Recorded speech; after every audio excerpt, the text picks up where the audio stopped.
What would you do if your parents sold your dream car, without asking you, just so your spoiled sister could sip cocktails on a cruise? Most people would explode. But me? I smiled. Because I had already prepared the perfect revenge that would not only expose them, but change my family forever. Hi, I'm Vanessa. And this is the story of how my parents sold my dream car to pay for my sister's luxury cruise. Most people would have broken down. But me? I had already set the perfect trap, and when it snapped shut, they never saw it coming. From the moment I was old enough to work, I saved. Late-night shifts, part-time jobs, side hustles, you name it. Every cent went into one dream, owning a 1969 Corvette. It wasn't just a car, it was my freedom. My proof that hard work pays off. But in my family, there's always been a golden child. My sister, Rachel. If she wanted something, my parents bent over backwards to give it to her. So, when I came home one weekend and saw my garage empty, my heart dropped. My Corvette was gone. At first, I thought it was stolen. But the truth? Way worse. My parents had sold it. Sold my dream car. And for what?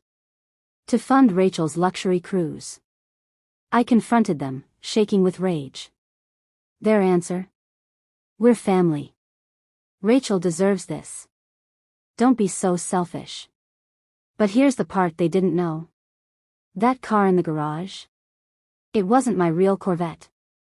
Weeks earlier, I had swapped it with my boyfriend's replica, same model, same look, just without the value. The real one? Safe in his garage. So when the furious buyer called me about the scam he'd uncovered, I calmly told him to call my parents. Suddenly, their little scheme wasn't just favoritism, it was fraud.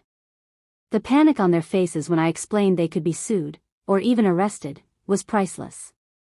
Rachel's dream cruise quickly turned into her worst nightmare. I made them a deal. Rachel would pay back the buyer by finally getting a job. My parents would cover the damages and start therapy. And they would never touch my property again. They agreed. Out of fear at first, but slowly, out of respect. Rachel worked her first real job in her life. My parents apologized, not just for the car, but for years of favoritism. And me?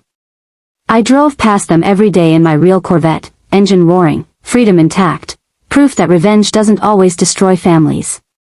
Sometimes, it rebuilds them.